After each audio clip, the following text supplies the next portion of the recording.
이나라도움에서 집행 등록 및 주의사항에 대해서 안내 드리도록 하겠습니다. 우선은 이 사업은 예치형 사업입니다. 그래서 예치형 사업은 국고 보조금을 예탁계좌로 교부받아서 이나라도움 시스템을 통해 집행 등록 및 이체 처리하게 됩니다. 그래서 이제 승인받은 사업 계획 및 예산 계획대로 동일하고 정확하게 집행을 해 주셔야 되고요. 예산 비목을 등록할 때 불확실한 비목 또는 세목이 있다면 이 부분에 대해서는 반드시 저희 협회, 그러니까 상위 보조 사업자와 협의를 하신 후에 등록을 해주시면 되겠습니다. 그래서 만약에 사업을 변경하셔야 된다, 사업이 변경이 필요하다라고 하시면 반드시 이 부분에 대해서도 협회에 협의를 해주시고 승인이 떨어진 후에 진행을 해주시면 되겠습니다. 그 다음으로 이제 중요한 건 보조사업자 이제 전용 카드가 있습니다. 그래서 이 사업용 통장, 그러니까 곧 보조금 계좌와 연계된 신용카드 및 체크카드를 사용해 주시면 되는데요. 이 카드가 그냥 일반 카드를 사용하시면 안 되고 국고보조금 결제 전용 보조사업비 카드로 반드시 발급 받으셔서 사용을 해 주시기를 바라겠습니다. 그래서 방금 전에 말씀드린 것과 같이 이 사업은 예치형 사업이기 때문에 이나라도움에 집행 등록을 하실 때 반드시 집행 건별로 등록을 해주셔야 됩니다. 그래서 채용자 급여 및 기간 4대 보험료 같은 경우에는 달마다 나가기 때문에 개인별로 달마다 집행 등록을 해주시면 됩니다. 그러니까 이게 집행 건별로 등록하시는 부분이 지금으로선 좀 이해가 안 되실 수도 있는데요. 만약에 예를 들어 당일에 뭐 어떤 사무기기를 임차하신다, 그리고 사무용품을 뭐 구입을 하신다라고 했을 때 이 부분이 당일날 집행되는 부분이니까 두 개의 금액을 한꺼번에 묶어서 집행해야겠다라고 해서 보조금 계좌에 한꺼번에 이체를 해버리시면 나중에 문제가 생깁니다. 때문에 각각 해당되는 건마다 따로따로 집행 등록을 해주시고 각각 이체를 해주셔서 집행을 해주시면 되겠습니다. 그래서 이 사업용 통장은 보조금 계좌에서 발생한 이자를 제외하고는 늘 통장에 집행 잔액이 0원이 되어야 합니다. 그래서 어떤 뭐 사무용품을 사신다라고 했을 때 그 용품을 살 어떤 그 그러니까 비용을 집행을 하시게 되면 그 집행한 비용을 바로 이체를 하셔서 사용을 하셔야지, 그거를 둬서 계속 그 금액이 이제 통장에 남아있다가 이자가 발생하거나 이렇게 되면 안 되는 걸 좀 명심하시고 집행을 해 주시기를 바라겠습니다. 채용자의 월 급여에서 원천 징수되는 4대 보험료 및 소득세는 이미 신청서를 작성하셔서 잘 아시겠지만 인건비 일용임금에서 집행을 해 주셔야 되고요. 4대 보험료 기간 부담금은 운영비 복리후생비에서 집행해 주시면 되겠습니다. 그래서 만일 이나라도움에 집행금액을 등록하셨는데 그보다 적은 금액을 지출해서 잔액이 발생을 하게 되는 경우에는 즉시 그 잔액을 좀 취소 처리를 해 주셔야 잔액이 이제 0원이 돼서 이자가 발생하는 상황이 생기지 않습니다. 그래서 이 부분을 좀 생각을 해 주시면 될 것 같습니다. 다음으로는 인건비 및 4대 보험료 집행 시 유의사항인데요. 채용자의 급여는 월 180만원으로 정해져 있습니다. 때문에 4대 보험 및 근로소득 신고를 하실 때는 월 180만원으로 신고를 해 주셔야 되고요. 이 180만원에는 비과세 항목은 포함이 불가하십니다. 그래서 매월 이제 4대 보험료 고지서가 청구가 될 텐데요. 이 청구되는 4대 보험료 고지서를 확인하시고 채용자 1인에 대한 보험료를 사업 담당자 하시는 분께서 계산을 다 하셔서 월 급여 명세서에 기재를 해 주셔야 됩니다.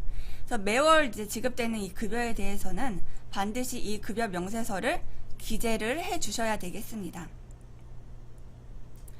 그래서 만일 기간에 청구되는 4대 보험료 고지서에 채용자 1인 이외의 보험료도 포함이 되어 있다면 사업 담당자가 개인별 금액을 확인하여 채용자의 보험료만 본 사업비에서 지출을 하셔야 됩니다.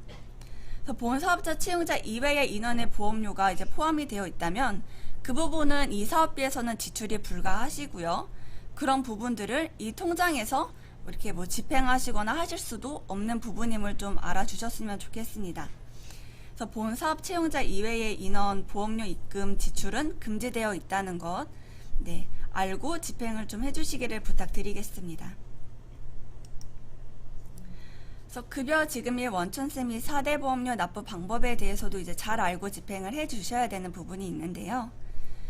먼저 이나라 도움을 통해서 채용자의 인건비를 등록을 하시게 됩니다. 그래서 원천 징수 금액을 포함해서 먼저는 집행을 하시게 되고요. 이렇게 채용자의 인건비 등록한 것, 그리고 기간 4대 보험료 부담금이 예탁계좌에서 사업용 통장으로 입금이 되면 작성한 월급여 명세서를 기준으로 하여서 채용자 개인 계좌로 이제 급여의 실수령액만을 송금을 하게 됩니다. 그리고 이제 그러면 사업용 통장에는 그 채용자의 원천 징수 금액이 남겠죠. 그 금액과 기간 4대 보험료 부담금이 남게 되는데, 이 금액들은 기간 운영 통장으로 이체를 하시고 그 기간 운영 통장에서 4대 보험료 및 원천세를 납부하시게 됩니다. 이 기간 통장이라 함은 이 기간에서 이제 가지고 있으신 세금 및 보험료를 납부하는 기간 통장을 말합니다. 그래서 반드시 이 납부 방법대로 집행을 해 주시기 바라겠습니다. 그래서 이 나라 도움에서 이걸 어떻게 집행하는지, 집행 등록하는지, 또 어떻게 이체하는지 그 자세한 방법들은 저희가 교육 이후에 각 문학관으로 보내드리는 책자를 참고하시면 더 도움이 되실 것 같습니다. 다음으로는 지역문학관 소장님을 체계화 사업의 추진 절차를 좀 전체적으로 설명드리도록 하겠습니다. 크게는 일단 세 단계로 나뉘어지게 되는데요. 첫 번째는 사업 등록입니다. 그래서 이 부분은 이미 많은 문학관들이 좀 진행을 하셨을 걸로 제가 알고 있습니다. 그래서 사업 등록하시기 전에는 반드시 사업비 집행용 계좌를 신규 개설해 주셔야 되고, 그리고 아까도 말씀드렸다시피 이나라 도움용 이 전용 카드를 발급을 해 주셔야 됩니다. 그래서 이 개설하신 통장과 카드를 가지고서 이나라 도움의 사업 등록 및 교부 신청을 하시게 되고요. 교부 신청을 하시게 되면 저희 협회에서 확인을 하고 이제 예탁계좌에 돈을 이체해 드리게 됩니다. 이제 그럼 예탁계좌에 돈이 들어가게 되면 실제적으로 사업이 진행이 되는데요. 이 사업 집행은 우선으로는 카드 결제를 우선으로 해야 됩니다. 카드 결제를 우선으로 해주시고, 때문에 이나라 도움용 체크카드 및 신용카드를 반드시 발급을 받아 주셔야 되고요. 만일 이제 이런 교육 참석하는데 여비가 드는 부분에 있어서는 계좌 이체를 해주시면 됩니다. 그러니까 계좌 이체나 카드 결제나 이렇게 진행을 해주시면 되는데, 다만 현금 지급을 하는 것은 불가합니다. 현금 지급은 불가하다는 거 반드시 좀 알아주시면 좋겠고요. 마지막으로는 사업 정산이 있습니다. 그래서 이나라도움 집행 정산 탭을 통해서 사업비를 정산하시게 되고요. 이 정산하실 때 저희 협회로 자체평가 보고서를 제출하셔서 작성하셔서 제출을 하시게 됩니다. 그리고 이 사업 같은 경우에는 정산이 마친 후에 이나라도움에서 반드시 정보 공시까지 완료를 해 주셔야 사업이 마무리가 됩니다. 그래서 정보 공시에 대해서도 이제 연말에 가서 저희가 다시 한번 정확하게 좀 방법을 안내해 드리도록 하겠습니다.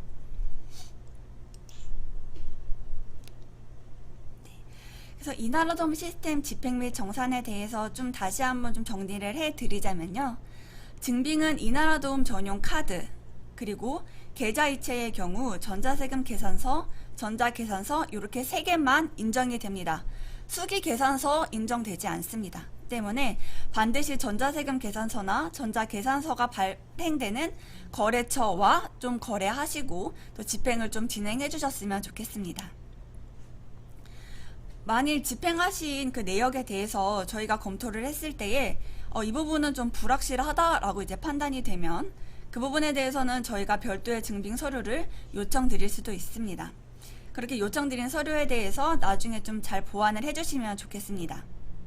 그리고 증빙용 서류는 아까 말씀드렸다시피 집행권별로 이미 집행 등록을 하실 수 있기 때문에 그 등록하신 집행권별로 첨부를 하셔서 정산을 진행을 해주시면 되겠습니다. 그래서 국고보조금 정산에 대해서는 이제 마지막에 사업 종료를 하시고 1개월 이내에 이 모든 정산을 다 마무리를 지어야 하는데요. 보시면 지금 나와 있는 서류들을 저희 협회로 좀 제출을 해 주셔야 됩니다. 그래서 먼저는 아까 말씀드린 자체평가 보고서를 작성하셔서 제출을 해 주셔야 되고요. 두 번째로는 보조금 집행 세부 내역 또한 저 이나라도움에서 다운받으셔서 저희로 제출을 해 주셔야 됩니다. 세 번째로는 이제 그 사업용 통장 거래 전체 내역 사본을 저희 협회로 보내주셔야 저희가 그 보조금 집행 세부 내역과 또 맞추어서 이 부분이 제대로 집행됐는지 검토가 가능합니다. 그래서 이 사본도 또 제출을 해 주셔야 되고요.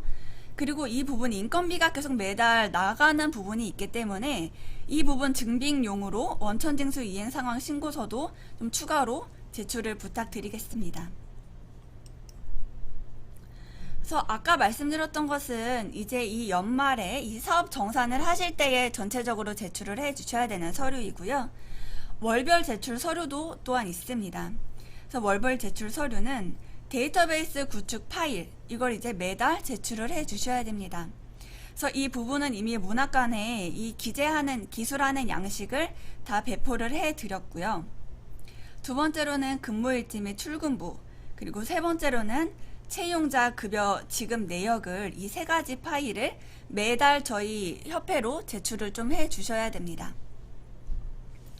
그래서 그러니까 우선은 데이터베이스 구축 파일을 제출하시는 게 먼저지만 이 데이터베이스 구축하는 게 끝나서 심화 자료를 제작하셔야 된다라고 하시면 심화 자료 제작의 경우에는 자료 해제 스토리텔링 프로그램 기획서 중 이제 선택을 하셔서 각 이제 해당되는 자료를 월별 한 편씩 협회로 제출을 하실 수 있습니다. 근데 이 부분에 대해서는 저희가 내용을 검토해서 추가로 좀 이 부분을 제출을 해달라라고 요청드릴 수도 있습니다. 네.